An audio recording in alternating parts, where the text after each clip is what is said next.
Mama Jnana-timirandasya Jnananjana-shalakaya Chakshurunmilitam yena Tasmai Shri Guruve Namaha.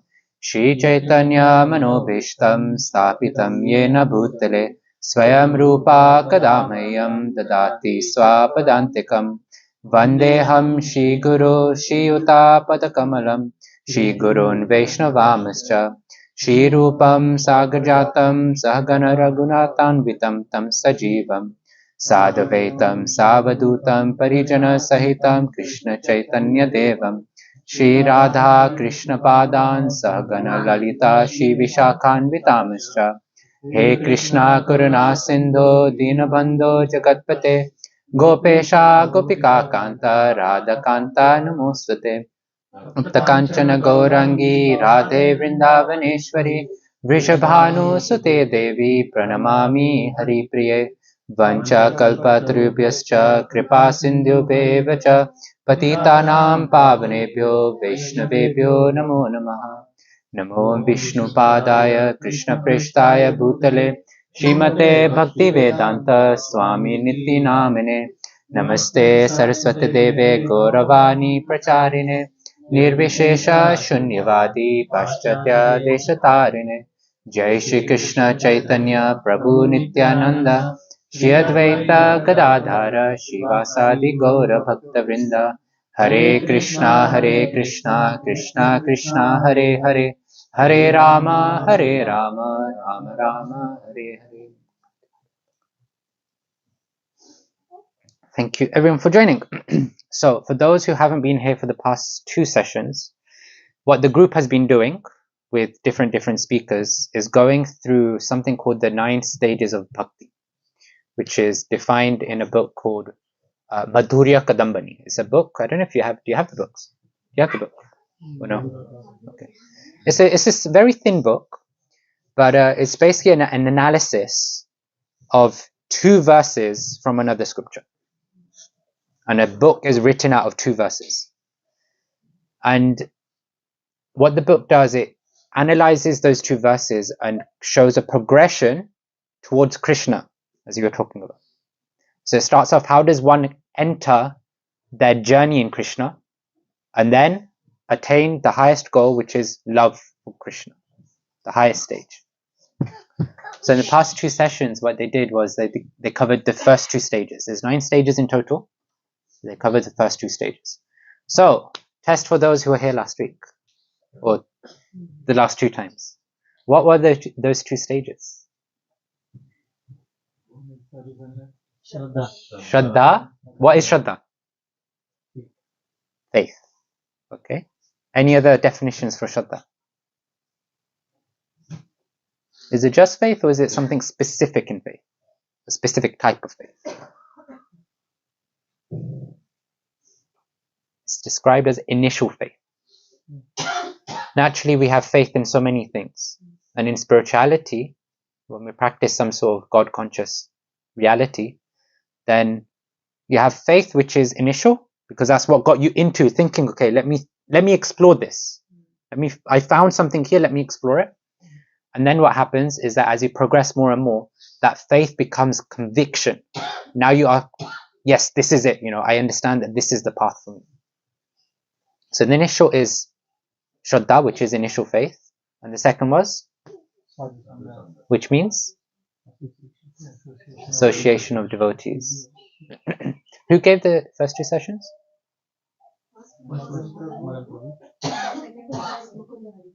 Okay. Nice. Okay, so you went from Shraddha, you have initial faith, to Sadhu Sangha, now you're associating with devotees, like all of you are doing here. But what do those who have been coming for many, many weeks, what's your experience like in Sadhu Sangha? You want to come for the prasadam, you want to come for the kirtan, you want to come because you like the people, because you like Avni's singing and mridanga playing. But then what do the devotees do? What does Smita Mataji, Nikhil Prabhu, Ravindra Prabhu, Auntie do? They do? Serve, chant, read, do all these different things. And then some of us might be thinking, I just came for people. I came for the social scene, but I'm being told to do all these different things. But where do I get the time for them? But when we go through the Madhurya Kandamani, when we come to the next stage, we recognize that the value of sadhu sangha, the value of associating with devotees, the value of associating with spiritual people is found in their guidance in our spiritual path. It's not just spending time and having fun and a laugh. It's about going deep and serious. And there's a nice story of a great acharya, of a great saint from 500 years ago called Sanatana Goswami. And it's a story of him and a Brahmin, a poor Brahmana.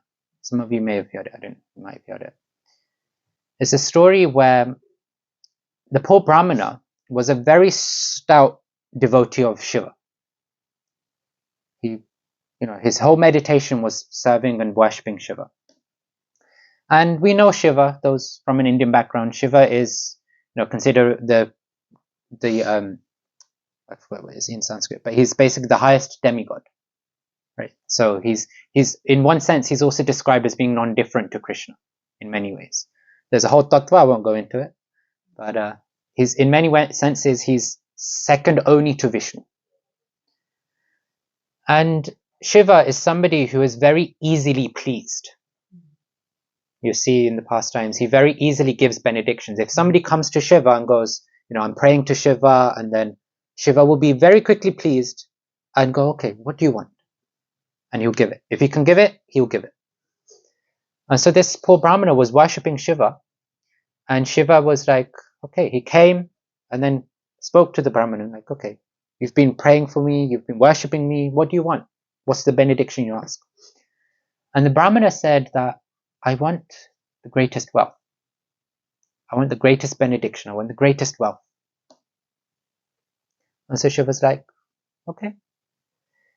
In order for you to get the greatest wealth, you have to go to Vrindavan. And in Vrindavan, you will come across somebody called Sanatana Goswami. And Sanatana Goswami has something called a sparsha. Get Sanskrit right. It's basically like a touchstone. It's described as something else. A sparshaman, which is Chintamani stone, touchstone.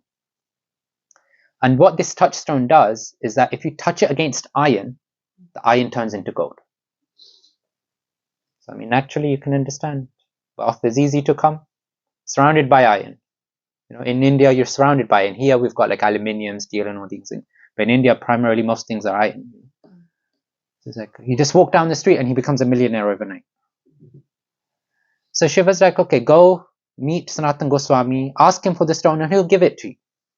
He's very merciful, he'll give it to you. So this Brahmana decides, okay, I'm going to go. And he basically legs it to Vrindavan. He goes to Vrindavan, he finds Sanatana Goswami, and he explains the whole story that Shiva told him that, look, if I come to you, you'll give me a touchstone. So he asks, do you have the touchstone? Do you have this? And Sanatana Goswami is thinking, I think I have something like that.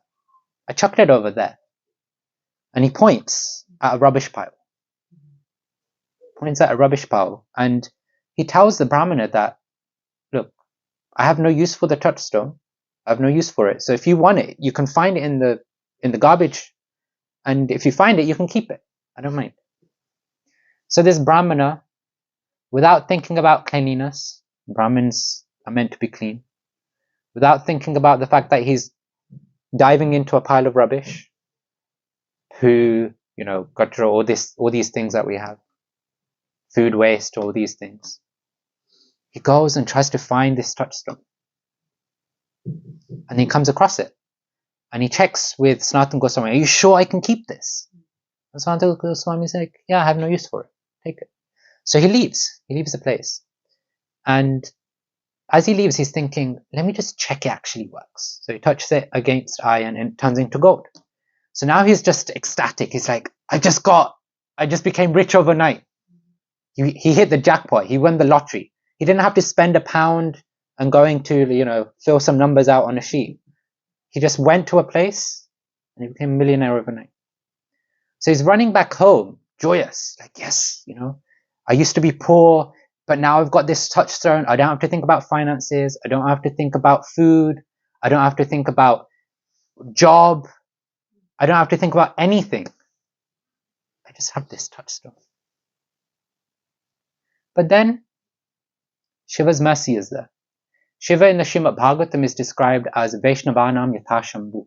He's described as the greatest Vaishnava. And the greatest Vaishnava gives this mercy out that we grow in our spiritual path. And so thanks to Shiva, this Brahmana then had the intelligence to think, hang on a second. I have a touchstone from a personality who chucked it into the rubbish pile. What must that personality have that is more wealthy, that is more powerful than this touchstone? Surely he wouldn't have just discarded a touchstone when he knew of its potency. So he thinks, he has this doubt, like, does he have a greater treasure and he didn't tell me about it? But surely Sanatana Goswami knows that I wanted the greatest treasure, the greatest wealth. So he goes back to Sanatana Goswami, expresses his doubt. And then he asks, like, do you have anything bigger that is more wealthy, that is a bigger treasure than this touchstone? And Sanatana Goswami is thinking, I don't think I have anything that you'll be interested in. But there is one thing that is worth more than this touchstone many times over. Are you interested? And Brahman's like, yes, of course, because in his mind he's thinking that he'll, he got something that turns things into gold. Maybe he'll get a touchstone that turns things into diamonds and rubies. And what happens? Sanatana Goswami is telling him that actually the thing is that I can only give you this thing, this greater treasure, if you chuck that touchstone, that Sparsha Muni, into the river. If you chuck it away. Because the thing that I want to give you, that you're asking for, you can only get if you have no other attachment to anything else that is inferior to it. And the Brahmana, like all of us, but I've got this. I've got my bank balance. I've got my car, my Tesla car. I don't know if anybody's got a Tesla here, but my Tesla car. I can't give that away. But then he thought, you know what? This Sanatana Goswami, he gave me the touchstone so freely. He's ready to give this special thing freely. So maybe I trust him. So he chucked the touchstone into the river. He came back. And then Sanatana Goswami initiated him into the greatest treasure of all, which is Krishna Prem. And Krishna Prem is available through the touchstone of chanting the holy names. Hare Krishna, Krishna Krishna, Hare Hare. Hare Rama, Rama Rama, Hare Hare. So that story was meant to depict what happens when you come into Sadhu Sangha. What's the next step? And I'm going to pause there. I'm just going to request, if it's okay, can you move that side? Just because everybody's like moving their neck, so I don't want to. Thank you, Prabhu. I don't want to.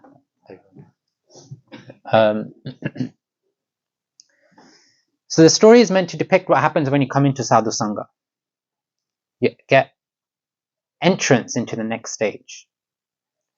When you come into association like this, when you come into association of saintly personalities, of serious spiritual people, they encourage us to start practicing devotional life. It's nice that we're coming here. It's nice that we're hearing about the topics of Krishna, the topics of spiritual practices. But the reality is, our spiritual life really starts in all seriousness when we start taking the practice ourselves. And that's called sadhana bhakti. Sadhana bhakti is this idea of taking the rules, the regulations, the activities, the practice of spiritual life and applying them. And another term, which is the term which is used in the 9 stages of bhakti, is Bhajana Kriya. Bhajana Kriya is the stage that we talk about today. Now, most of us know the activities of spirituality: chanting, reading, hearing classes, doing some seva, doing some service. So I won't talk about all of those in elaborate detail. But I thought there'll be 2 nice things that we can do. One is just talk a bit about Bhajana Kriya as a practice. And the second is, in Madhurya Kadambani, what Vishwanath Chakravarti Thakur does is he breaks Bhajana Kriya into 6 stages. So if I take a step back, there's 9 stages of bhakti. Like it's like a ladder. Yeah. There's 9 stages, and there's, I don't know what they're called, but there's blocks, there's steps at each stage. But there's each block or each stage isn't just you're at sadhu sangha, you're at shraddha, you're at sadhu sangha. It's a spectrum. It's like a spectrum, right? So what happens is that, okay, you've got a spectrum for shraddha, then you've got a spectrum for sadhu sangha, and then you've got a spectrum for bhajana kriya. And what Vishwanath Chakravarti Thakur does is he takes that segment for Bhajana Kriya and then breaks it up into 6. So that's what he does in the book. So I thought it would be good to just talk generally about Bhajana Kriya for a bit, and then we can talk about those 6 stages in more detail. And I'll try and be mindful of time, because the last time I came, I just went on. Okay. 7:30, is that a good time? 7:30 is a good time? Yeah, it's a good time, but if you want to... Okay, fine. Let's see. So, when we talk about bhakti, oftentimes people ask this question, that, okay, some people, and this is why I was hoping that 2 personalities were here, but they're not here. But, Rahul and Anjali, because they're very learned. You can tell that they were very learned. And what happens is that oftentimes when somebody comes in contact with Vedic literature, either from childhood or at some point they're getting curious about spirituality, then they start reading so many of these literatures, Vedic literatures. And what happens is that you find that there's so many different yogic paths that I described. There's the karma path, there's the path of jnana, there's the path of ashtanga, the path of activity, the path of wisdom or knowledge, the path of bodily activities or asanas. And what happens is then you start thinking, well, why is this superior to the others? Why are we always focusing on bhakti? Why don't we focus on karma marg? Why don't we focus on jnana marg? Why don't we focus on any of the other paths to Krishna? Because there's many different reasons, but one reason that we can go to is look at the author or the compiler of the Vedic literature. Who's the compiler of the Vedic literature? Vyas, right? Vyasadeva. When you look at Vyasadev's life, he started compiling the Vedic literature. He started with the Vedas, then he went to the Vedanta Sutras, then he went to the Puranas, like the Mahabharata, and then the Mahabharata Itihasas and things. But what's described in the Vedic literature, he himself says that he wasn't satisfied. He wasn't happy with it. He wrote all of this about karma, jnana, all these sutras and stuff like that. But he wasn't satisfied. And in the end, what happens is that his spiritual master, his guru, Narada Muni, comes and goes, why? Why are you despondent? Why are you distressed? And he explains, I've written all of this, but I'm still not happy. And so Narada Muni explains to him that you've done all of this, but you haven't described the essence. You haven't described the essence of all of these paths, which is pastimes and things related to Krishna himself. You haven't described the relationship between God and his devotees. Bhagwan and the bhaktas. You haven't described that. You haven't described the process by which one becomes a bhakta, which is the path of bhakti. And so that's when Vedavyas compiles what he himself calls as the commentary on all the Vedic literature, which is the Srimad Bhagavatam. And the Srimad Bhagavatam is the literature. It's a massive voluminous book. I don't know if you probably have it in another room. But it's 18,000 verses just talking about Krishna and his devotees and their relationship. So that's one way we can understand that actually Bhajana Kriya, this active devotion, is the highest path. But also, naturally, when we look at the Vedic literature, we think of the Bhagavad Gita, the staple book. And we study the Bhagavad Gita as it is, but most people will have the Bhagavad Gita as it is. Right? But Bhagavad Gita as it is meant to not be kept as it is. It's as it is because the literature, The explanations are as it is, but you don't leave the book as it is. You open the book and read the book. In the Bhagavad Gita, Krishna talks about, again, he talks about all the paths, and he talks about the karma yoga, he talks about jnana yoga, and at the end of, in chapter 6, he talks heavily about Ashtanga yoga, right? And it's mind-boggling in terms of, okay, you have to sit in a secluded place with deer skin and eyes half closed in a specific posture, back straight, etc., etc. He talks about how to practice Ashtanga yoga. And when he finishes that explanation, what he does is he starts talking about a hierarchy of yogis. He explains that this type of yogi is better than this type, is better than this type, is better than this type. And at the end of chapter 6, in verse 47, he says, Yoginam api sarvesham madgatenam tatvanah shadvam bhajate yomam sama yukta tamomataha. I was looking at Avni because she's done Bhakti Shastri and I was hoping she memorized the verse. Anyway, he explains that of all yogis, the highest of all is one who is always thinking of, meditating on devotion to Krishna. And that is the highest of all. That is the most intimate of all. And at the end he says, that is my opinion. Krishna himself is saying that of all yogic practices, the one that brings us closest to Krishna is the path of bhakti. Because bhakti is about always remembering Krishna, acting for Krishna, doing things for Krishna, remembering him. So we see, even in the Bhagavad Gita, Krishna goes through all of these different yogic practices. And when you hear, many of us may have done this or maybe do this. When we go on social media, we see so many nice quotes from Krishna, around Krishna from different sources. And then people are saying that, yes, the essence of the Bhagavad Gita is do your karma and don't worry about the results. Do this and don't worry about this.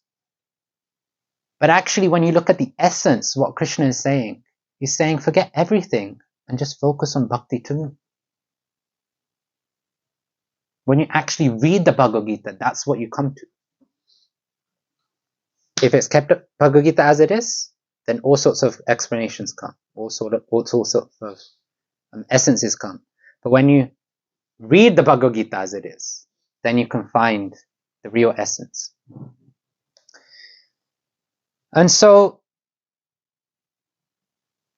many of us may then think, okay, yes, it's nice, bhakti yoga, chanting, reading, service, but where do I have time to do any of that? Do you feel that way? Because we recognize that we have so many material duties. We have a mother of 2 in the room. We have, so many excuses will come from that. We have youngsters, 24-year-olds, who will be like, but my career, my material aspirations, my material desires and endeavors. I want children in the future. So many things come up. So it's nice to hear about Krishna and bhakti, but to actually practice bhakti becomes difficult now. I don't have time for it. But unfortunately, or fortunately, in the Srimad Bhagavatam, it said, Akama sarvakamo va mokshakamo dharati tivrena bhakti yogena yajate purusham param. Translation: a person who has broader intelligence, whether he be full of all material desire, without any material desire, or desiring liberation, must by all means worship the Supreme Whole, the personality of Godhead. Unquote. So whether we have material desires or whether we don't, we must perform bhakti. So you've got no other option. Why though? Shouldn't I just endeavor for my material desires and then come to bhakti afterwards? Well, naturally, many of us are pious. Many of us probably wake up in the morning and 5-10 minutes we do some puja or something like that. Why do we do the puja? Because we recognize that whatever we're getting is by the mercy of God. And so that's why bhakti is recommended, even if you have material desires. Because The 5-10 minutes of puja is nice, but we're not really going to the essence of what Krishna is asking, of what Bhagwan is asking from us, which is to really absorb ourselves in Bhagwan, in God. Because Krishna is saying that, actually here he's saying that whether you have material desires or don't, worship me, give your life to me. Because actually, whatever you're asking for, whether it's material or spiritual, is given by me anyway. So when we're praying hard for the, for the exams, for the car, for the career, whatever it is, for the promotion at work, the reality is, if we channel some of that energy into performing bhakti on a regular basis, then why wouldn't Krishna give us those things? So whether you like it or not, the Vedic literature say you must perform bhakti. And and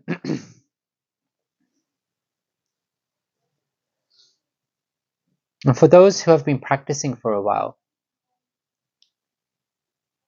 we see that we're practicing, but I'm not feeling like I'm growing in my spiritual life, isn't it, sometimes? I'm chanting, I'm reading, I'm hosting sanghas. But where is my spiritual life going? Srila Prabhupada, who is the founder of ISKCON, he's the modern day Acharya, he is a great saintly personality right here. He often would give the analogy of eating.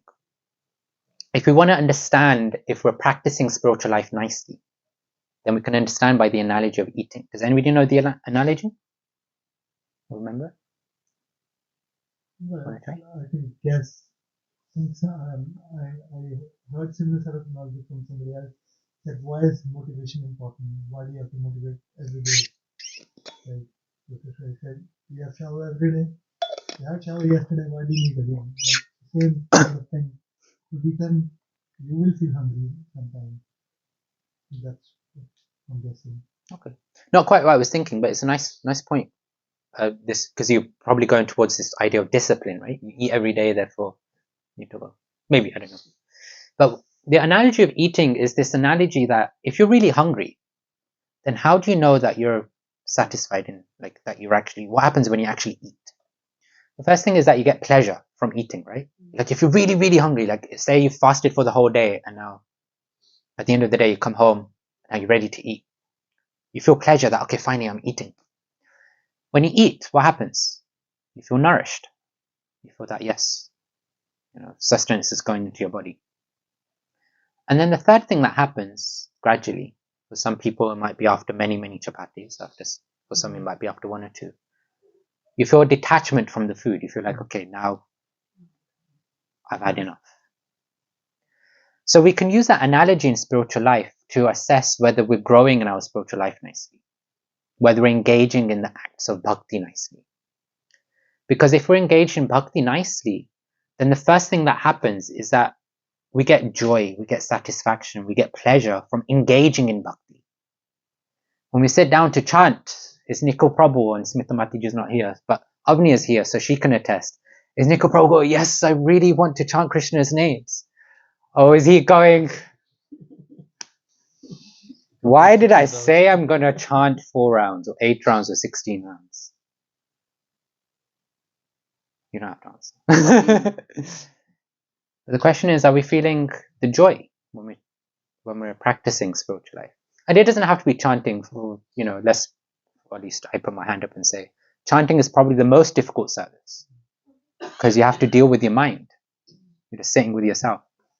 But when you're doing seva, when you're hosting, when you're cooking meals for Krishna, when you're engaged in seva in the temple, all these things giving you joy. The second thing is that is your spiritual life feeling nourished by doing these activities?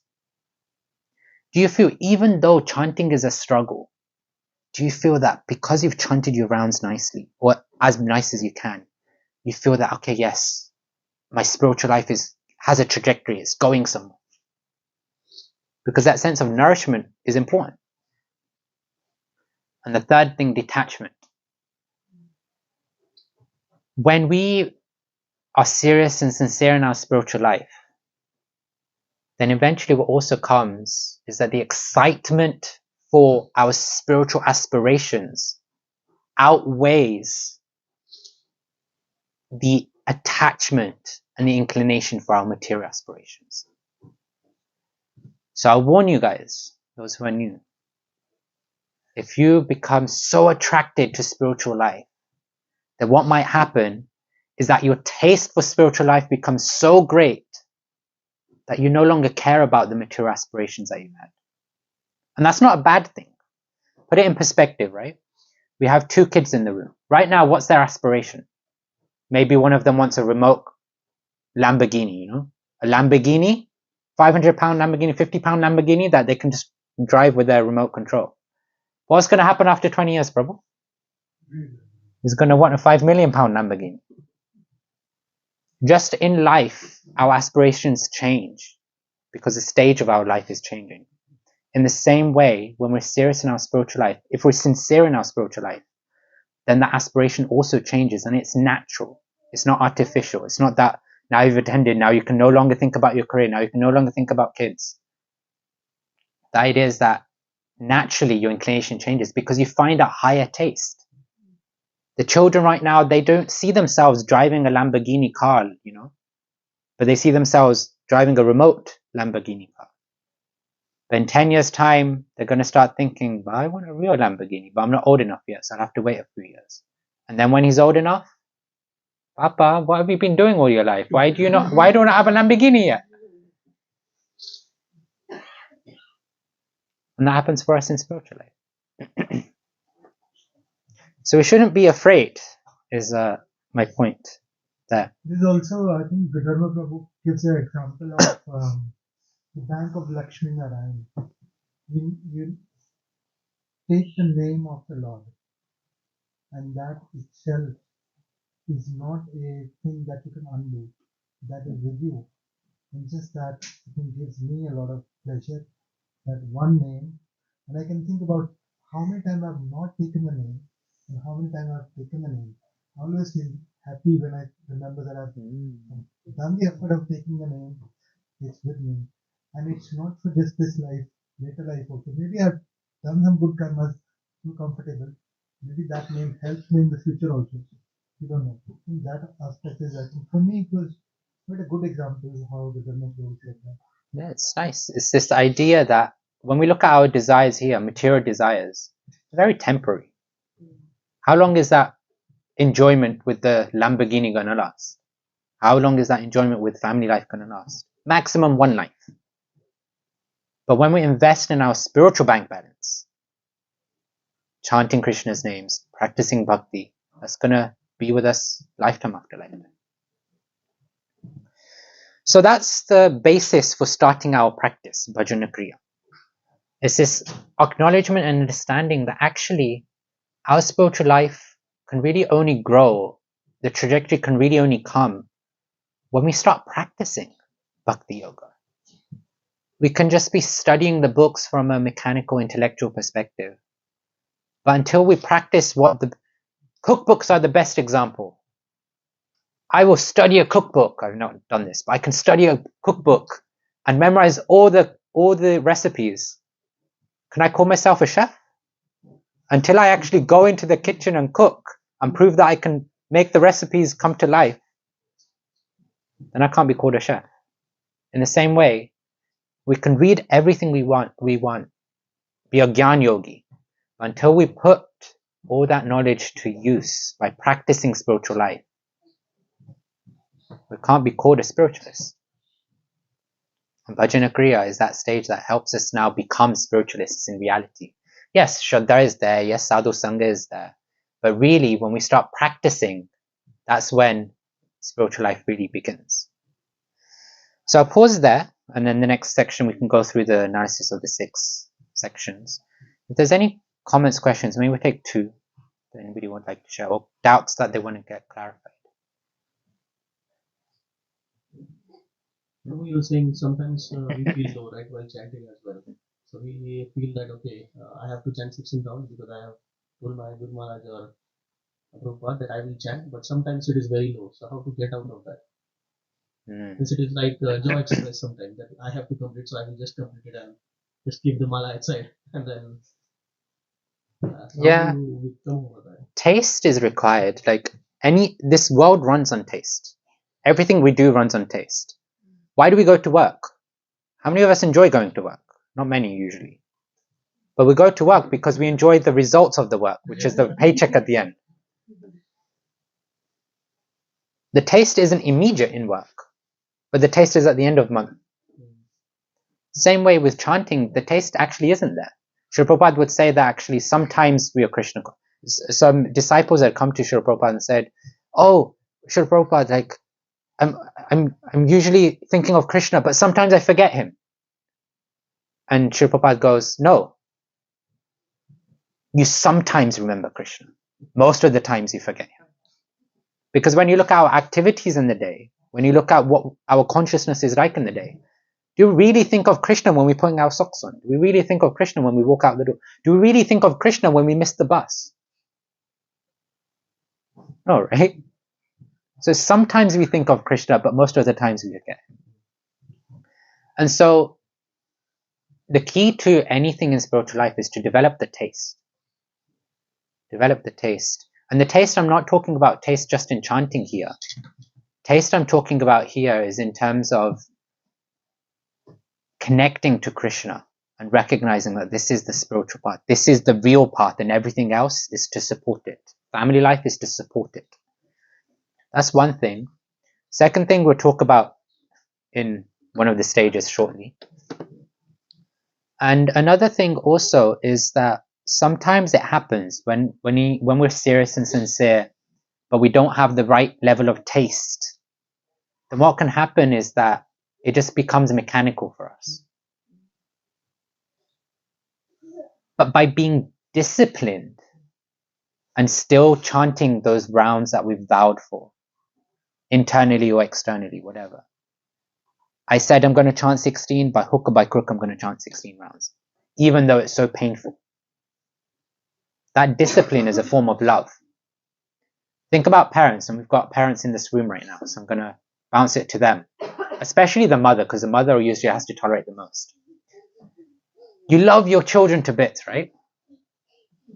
But still, sometimes it's like they're so annoying, they're so like frustrating, like they just don't listen, they don't do what you want them to do. But still, you'll change their nappies. Still, you'll feed them. You won't be like, you know what, my child is really difficult today, I'm not going to feed my child today. You don't do that. The discipline is a form of love also. And the same way with Krishna, discipline is also a form of love. It's not the highest form of love, but it's still a form of love. And so, by staying disciplined, even when it's difficult, you keep going. Any others? One more. No? Okay, so this gets a bit technical now, because these 6 stages are very technical, but I will try to go through them quickly, but also try and do justice. So what Vishnu Chakravarti Thakur does is that he, like I mentioned, he breaks them down into 6 stages, and these are sequential stages. So what we can do is when we go through these, we can internally introspect, we can think about these stages and think, okay, how much of it does it actually apply to my practice? And if you're not practicing, if you're not chanting, if you're not reading, if you're just starting off, then maybe you can make a mental note and recognize 2 things. One is the chances of you going through these stages is very, very high. So don't be disheartened, but you have the pre-warning where most of us didn't. And the second thing also is that you can think of how to get through that stage quickly. And you don't have to linger around in those stages. So to some degree, you're at an advantage because you're starting the slate clean. So the first one is called Utsahamai, which is false confidence. What happens in spiritual life is that when we come to spiritual life, as Ravindra Prabhu was talking about, I'm so glad you shared that fact. Ravindra Prabhu's fact was what? That he attended the Gita Life course, and he thought he understood the Gita. But then he realized, actually no, I didn't. The false confidence. The confidence that we think we know. We've just come, we've thought we've mastered everything, we thought we understood everything there was to be known, but then we realize actually, I've still got a long way to go. That's the first part of Bhajana Kriya. So it's this puffed up enthusiasm, right? It's all coming from enthusiasm, but it's puffed up because we think we're somewhere where we're not. We thought we've mastered it, but actually we're still down here. And that can come across in different ways. Like for some people, it can come across in the form of pride that they've achieved a position. Like, okay, like I've finished the Gita course. Have you finished it? You haven't even started it. See, I know the Gita because I finished the Gita course. It could come across like that. It could come across in service positions like becoming a pujari at the temple. I'm a pujari now. I'm so close to Krishna in the altar. I've achieved something in my spiritual life. It could come across as kirtaniyas. Now, I'm a terrible kirtaniya, but you can see people who are professional kirtaniyas and they could be like, so many people are hearing me chant. I must be advanced. Or positions in the temple and things like that. So this false confidence that because we've achieved something in spiritual life or in a spiritual circle, we think we're more advanced than we are. So that's one way it can come across.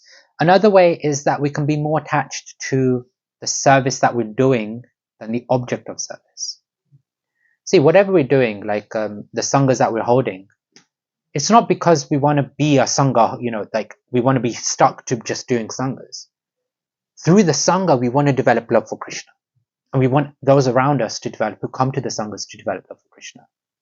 But sometimes what can happen is people can get too attached to the service that they're doing and forget why they're doing it. The enthusiasm is there because, yes, Nikhil Prabhu can't do these sanghas without my phone. I have to come to give him my phone. I don't know whose phone it is. Is it your phone? Okay. Nikhil Prabhu's thinking he can't, he has to come to the sanghas. Ravindra Prabhu's home, but I have to come because it's my phone. The sangha won't run without my phone. But we forget that actually the whole point of the service is to love Krishna. Another example of how it can come across is, and we see this even for people who practice for many years sometimes, is that, and apologies, this is kind of getting advanced a bit, but this mood that service means service to Guru and service to Krishna. Serving the other devotees, not necessary. This mood that actually service is just for the Guru and Krishna is actually false confidence. Because actually what we recognize is that the Vaishnavas are to be served. And in the eyes of Krishna, all those who are endeavoring, whether they're at the beginning stage or the advanced stage, they're all Vaishnavas. And so everybody deserves to be served. So that's Utsahamai. And I didn't really find an explanation of how to counteract this. But one thing that I was thinking of as I was preparing going through this is that humility is key. When we think of false confidence, when we think of being puffed up, it's usually because we think we're bigger than we are. And what's the way to counteract that? Is to recognize our position. And one of the best ways that I personally find is to recognize that actually I'm just a student. I'm a student of the Bhagavad Gita. I'm a student of the Bhakti Yoga Mark. And when you look at saintly personalities, they will also never address themselves as experts. Those who know Keshav Maharaj, you always hear when he's giving talks, etc., I'm a student of the Bhagavad Gita. Because it's this mood that I still have something to learn. I always have something to learn. And when you have that mood, then whether it's the temple president that's chastising you, somebody who's very senior in their spiritual life is chastising you, or somebody who's just come into the temple for the first time is going, why are you wearing the socks like that? You shouldn't be wearing socks in the temple room. Didn't you know that? We won't think, what do they know? We'll be thinking, what am I meant to learn? Do we know whether we're meant to wear socks or not? Or maybe we're meant to learn tolerance. Maybe we know, actually, no, it is okay. In the scriptures it says it's fine to wear socks. I know it does. But, there's always something to learn, basically. So that's the first stage. Second stage is called Ghana Tarala, which is sporadic endeavor. So when the initial enthusiasm, right, that we all go through, whatever we do in life, we have this initial enthusiasm to do something. And then slowly that wanes over time. And Ghana Tarala is what comes next. What happens is when the initial enthusiasm goes down, then we start being sporadic in our endeavor in spiritual life. Sometimes we'll be productive, sometimes we'll be inattentive. Sometimes we'll be very, yes, go all out for Krishna. And sometimes we're like, laze around and like space out. Things like this. So sometimes we're engaged, sometimes we're not. And even if we supposedly are always being engaged, sometimes the engagement is strong, sometimes the engagement is, let's just take it slow. That's Ganatarala. So this idea that so it's really interesting because for those who have studied Sanskrit, but Sanskrit is a very special language because every word has a meaning. And every word is made up of a root word, of a seed word, of which it expands the meaning of. So Ghana Tarala literally means, so Ghana means thick and productive, and Tarala means thin and wavering. So that's where Ghana Tarala comes from. It's this idea of being thick and thin, of being productive and wavering. Both sides of the same coin. That's how you practice your spiritual life.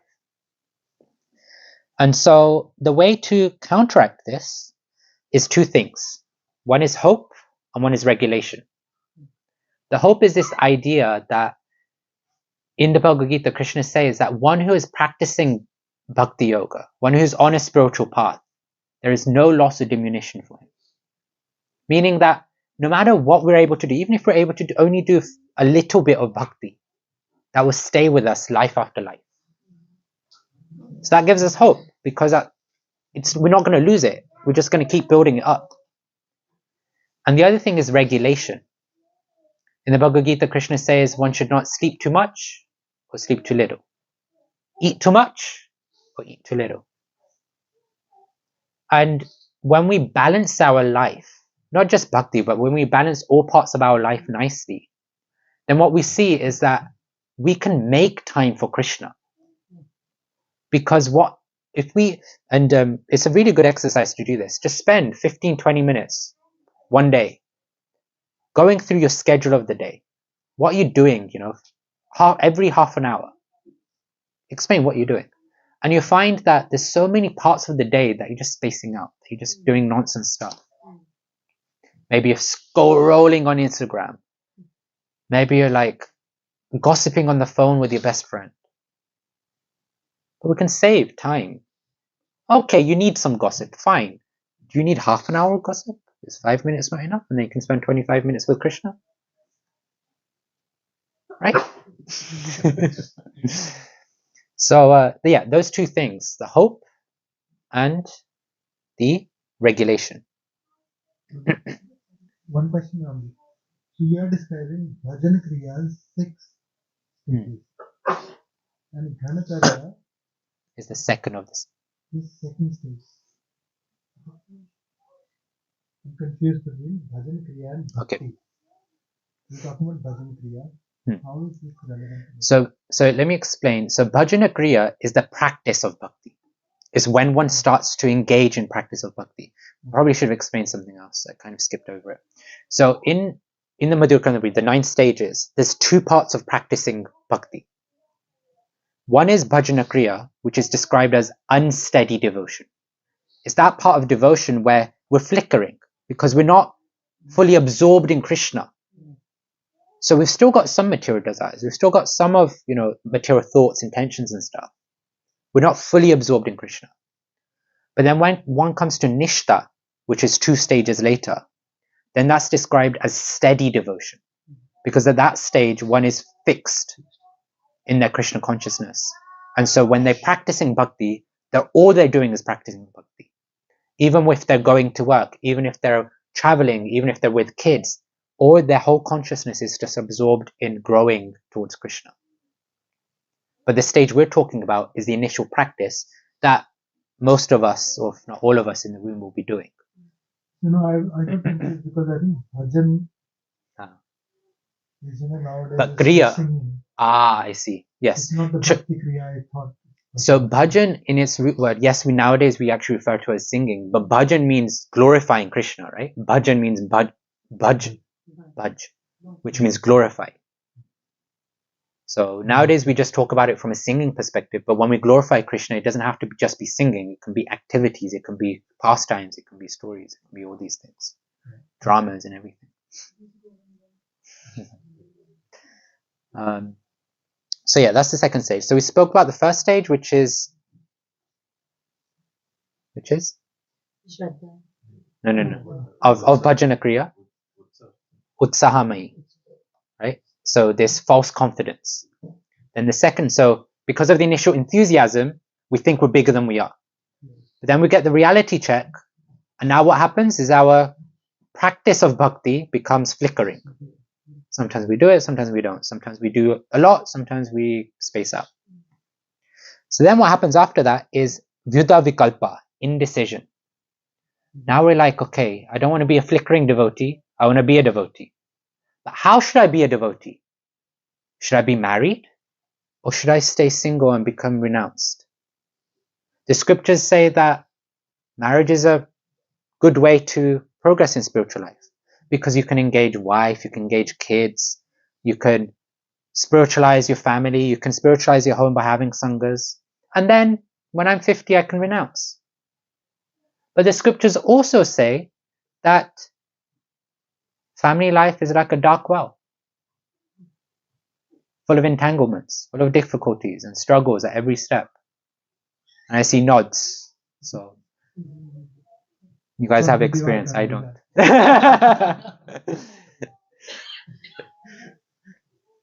So then maybe I should just stay single and renounce. So it's again a flickering. You see, it's a flickering. It's like, should I get married? Should I stay single? If I stay single, there's all these things the scriptures say that is beneficial. But then there's all these difficulties that come with it. Maybe I should get married. If I get married, I get all these things, but then there's also so much difficulty. So it's this idea of using scriptures to argue a point, then counter-argue that point, and then counter-argue that counter-argument.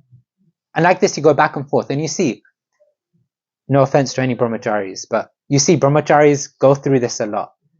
They're living in the ashram and they're thinking, okay, this is really nice, but actually I want to get married. And then they ask around, should I get married? No, you should stay single. No, but yeah, no, I should say. Yeah, it's too beautiful. Look at that couple, they're having an argument. It's like, ugh, the wife is so difficult. Okay, no. And then they're like, yeah, but, you know. And it's not just ashram, by the way. It's also service that we start flickering. Like, okay, this service is really nice. I'm doing this, but I'm doing it for so long. I don't think I'm growing in my spiritual life. Maybe I should give this service up and go and do that service. Oh, this service is really help, but the management issues. This isn't giving me tension. This isn't helping me grow in spiritual life. So let me go to another service. So like this, it's this constant flickering about how to situate ourselves to best practice bhakti. And that is, believe it or not, a stage of Bhajana Kriya, because it's flickering. You see, there's a theme in Bhajana Kriya. It's about this flickering nature. And that constant flip-flop is basically our speculation, actually. And the way we deal with it is take our speculation, take our flip-flopping to Guru and to sadhus, meaning the spiritually advanced devotees. Those people who usually know, you hear Guru, Sadhu, Shastra, the three together. Guru, who is our spiritual teacher, sadhus, those who are spiritually advanced, and Shastra, which is the scriptures. But the reason why I'm not saying Shastra here is because usually it's because of our engagement with the Shastra that we have this flickering nature. So we need live support. And it's often recommended, well, okay, great, I need to go to a senior. Who should I go to? Should I just go to the temple, find anyone who's in saffron who looks old and ask them? It's described that we should look for 3 things in the people that we take shelter of. Somebody who knows us, who loves us, and who can actually help us. The importance of somebody who knows us is because they understand our situation, they understand our nature well enough to be able to understand how to direct us specifically as an individual. Somebody who loves us because naturally they need to be a well-wisher for us. They need our best intent in mind. And somebody who can help us because they're spiritually mature, they understand the scriptures, and they understand how to apply the scriptures in life. So when we approach somebody who's like this, they can help us to apply the principles of scripture and adapt the details based on our life story. And so that's how we get over this constant flickering of how should I situate myself in life? Should I give up the job that I have because it's 10 hours a day instead of 9 hours a day? Or should I give up my family life because Avni is so annoying as a daughter? She's like so stressful. Your dad was telling me that. No, I'm joking. And actually, I'll put a disclaimer here. Oftentimes we do, and many of us have this thought that our external situation isn't helping our spiritual life. Like if only I was situated over there. But the reality is that the external situation, the external position we have, doesn't compromise our practice of bhakti, because bhakti is a process of the heart. It's cultivating love for God in the heart. And no external thing can stop or block that growth from happening. Yes, it can influence it if, to the degree that we might be agitated or something because of a situation going on. But it can never block it. So our external situation is perfectly designed by Krishna for us to grow in our spiritual life and to learn the lessons that we need to, so that we can focus in our spiritual path. So the next one, and I'll try to keep these brief and quick. 4th one is Vishaya Sangara, struggle with the senses. So once we've decided that yes, the saintly personalities have told me that I'm not allowed to leave family life because Avni is too small. I have to wait until she's at least, marriageable age and gets married, and then I can leave family life and renounce. So fine, that's what I'm going to do. Then what can happen is that the next flickering of the mind is a struggle with the senses. There's regulative principles that are described. There's 4 regulative principles that are described.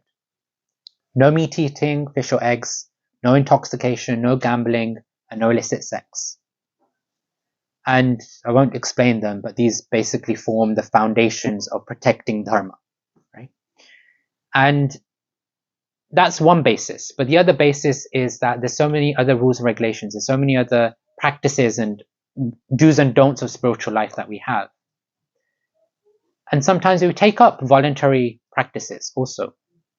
And what can happen in this stage is that we're really sincere and serious that we really want to control the senses, because we know that if we control the senses, that's most conducive to our spiritual life. But what can happen is that sometimes we give in. Sometimes we lose the battle with the senses. But Krishna says to Uddhava in the Srimad Bhagavatam, quote, having developed faith in topics about me and being disgusted with all karmas, a devotee knows that all enjoyment are filled with misery, but he is unable to give them up. Still, with affection for me, with faith and determination, he will continue worshipping me while at the same time partaking of those enjoyments which give rise to suffering and yet condemning them. Unquote. So Krishna is explaining to Uddhava that the real serious spiritual practitioners, they may be at the early stage of Bhajana Kriya still. But just because they give in to their enjoyments of life, the material enjoyments, as long as they're still fixed in wanting to serve me and engaging in that service, they will grow. They will come closer to me. And so it's a reassurance by Krishna that whether we have material desires or not, engage in bhakti, and naturally those material desires, as long as you're not looking at the material desires and saying, yes, I'm allowed to have these material desires. But we should have this understanding that actually the real desire is to serve Krishna, to come closer, grow in my spiritual path. But I've got all these other material desires. It's okay, but I wish I didn't have them. As long as we're engaging in that way, we can still grow through that stage. And so it's a constant battle, because the reality is that full sense control, complete control over the senses, can only happen if we're absorbed in Krishna. Because it's described that you need the qualification to have full sense control. Most of us probably wouldn't have even known that, right? We talk about controlling our senses, etc., all the time. But the adhikar, the actual qualification, eligibility to fully control our senses, only happens when we're fully absorbed in Krishna. Because the sadhus, we try to control our senses in order to engage in service. But the sadhus are so engaged in their service that they have no need to think about anything but engaging in service. And that's how they are fully sense controlled. Yes. So, like in workplace, because we are fully absorbed, we have to be fully absorbed and deliver. Like, just we are from the same profession. How do we navigate through that? Because you can't be fully absorbed. If you are fully, because you can only be fully absorbed in one thing, isn't it? So that's really my struggle. Yes and no. So in the Bhagavad Gita, we see that Krishna encourages Arjuna to think of me and fight. Does that mean now that Arjun's taken a arrow out and yes, Krishna, I'm doing this for you? No. But what Krishna is encouraging Arjuna to recognize is that whatever you're doing it for me. Engage whatever you're doing for me. Arjun didn't want to fight the war. He wanted to give it up because he didn't want to kill his kinsman. But the fact that he fought the war, he did it for Krishna. The personalities he was killing he was doing it for Krishna. And in the same way, in the workplace, our mind, most of us can only think of one thing at once. Our mind is absorbed in the project or whatever it is, the conversation, the designing, whatever it is. But at the end of the day, we finish that piece of work. At the end of the day, we get the paycheck. At the end of the day, we get the skills that we've learned. And then we're like, how can I engage this in Krishna's service? We often talk about 4 R's. This comes from Gita life and Bhakti life both. There's doing work which is righteous, things which are actually beneficial. Then there's the results that we get, the skills, the money, the connections, all these things. Then there's remembrance. Is our password Bollywood movie 108 or is it Krishna 108? I don't know what modern movie, Bollywood movie. Sorry, that's what I don't know. Pictures of Krishna in the office, on the desk. Then the 4th one is remaining time. What we're doing with the spare time we have. It's a journey. But I think the focus for us who work outside is, okay, we're working, we're earning so much, or however much we're earning, we're getting all these skills, we're studying in school, we're learning all these different subjects. How can I engage that in Krishna's service?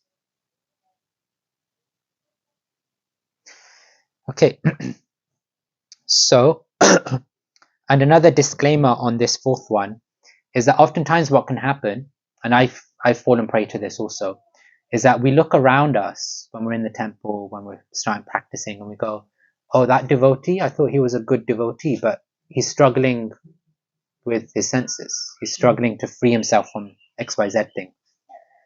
But actually, yes, I know, you're laughing because it's like 8 p.m. already. Okay, 2 more. But what can happen is that it's pretty, we should focus on our journey. That's basically what I'm saying. Because what can happen is that we get so absorbed in others' journeys and also judging ourselves that we're not able to get over this issue or whatever it is. But the reality is that Krishna consciousness is so beautiful that it's Krishna consciousness, not Krishna activities. So if our focus is on developing the internals, if our focus is on selflessly serving, that's the definition of our bhakti. It's not whether we're sense controlled or not. It helps, it's supportive, it's conducive, but our dedication and our devotion comes across in our sincerity in the practice. Okay, number 5, inability to uphold vows, which is niyamakshama. So the last one was about the inability to give up the material enjoyment, and this one is the inability to be fixed in growing our spiritual life, or this inability to improve devotional service. So what can happen is that we take vows. Okay, yes, from tomorrow, I'm going to chant 8 rounds instead of 4. Okay, let's go simpler. I'm going to chant 2 rounds instead of 1. And I'm going to wake up early and get my rounds done in the morning. Sounds familiar? And what happens? Next morning comes, you slept in. Then the whole day goes by, nighttime comes, you're off to bed. Tomorrow. The day never comes, tomorrow never comes. And that happens. In Bhajana Kriya, because we're flickering, we're still not focused and fixed. What can happen is that we make many vows, we make many disciplines for ourselves to grow in our spiritual life. But on a day-to-day basis, sometimes we're able to do them, sometimes we're not.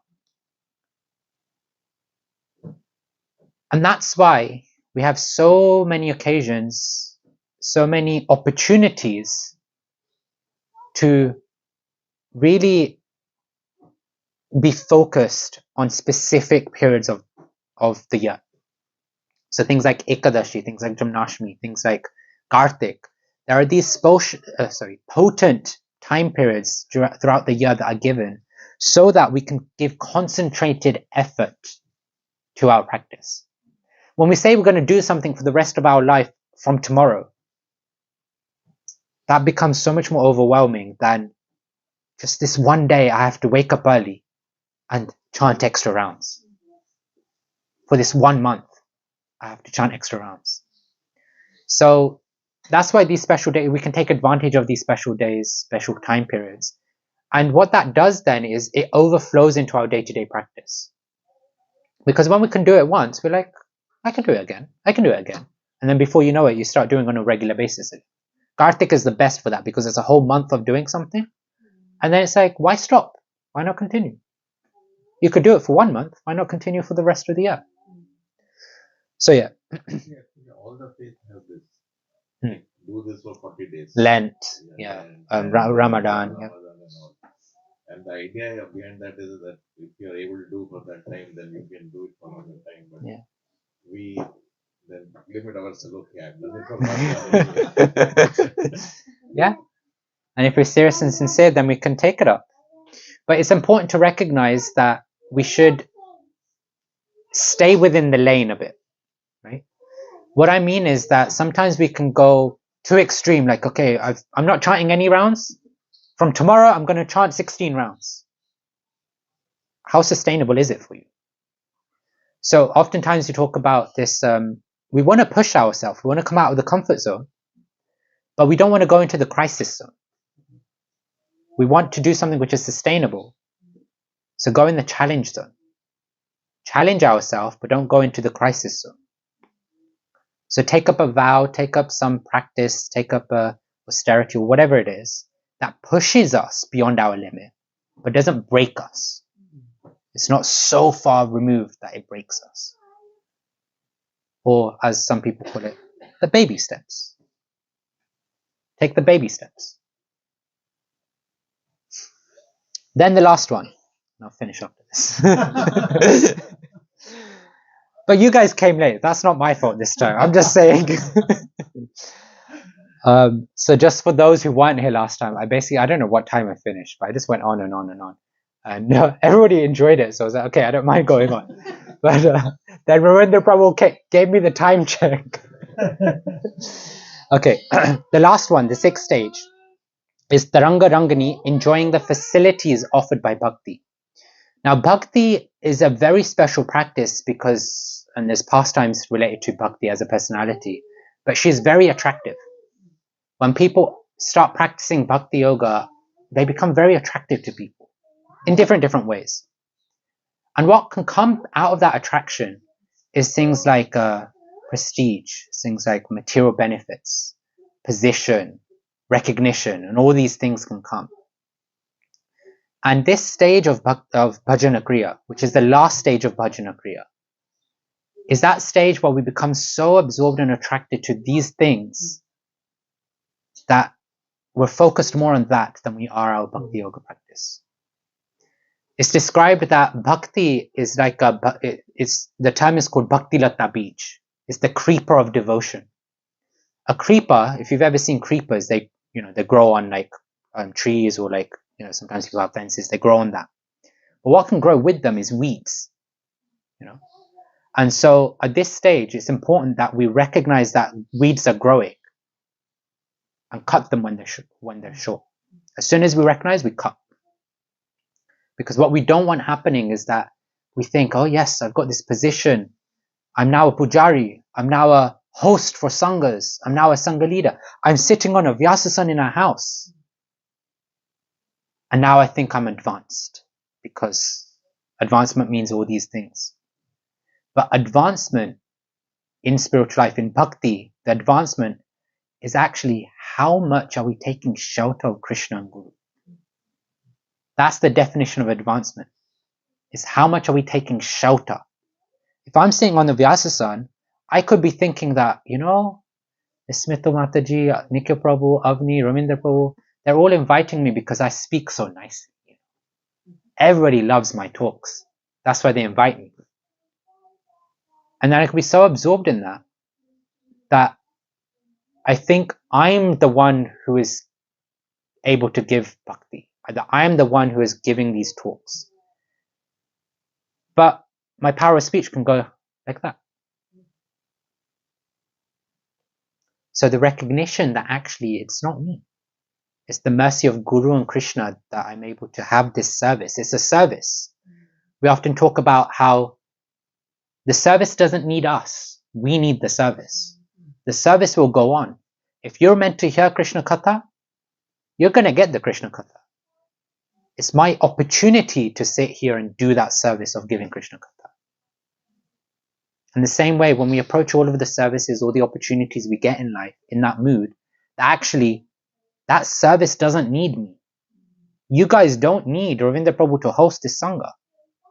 If Krishna wants to come into your life, he'll come into your life in any which way, shape or form. But it's Ravindra Prabhu's opportunity, it's his service to be able to open his home up. And so when we recognize that, then we can overcome that obstacle of Bhajana Kriya, which is thinking that or getting attracted to the other things, the weeds that come with the creeper of bhakti.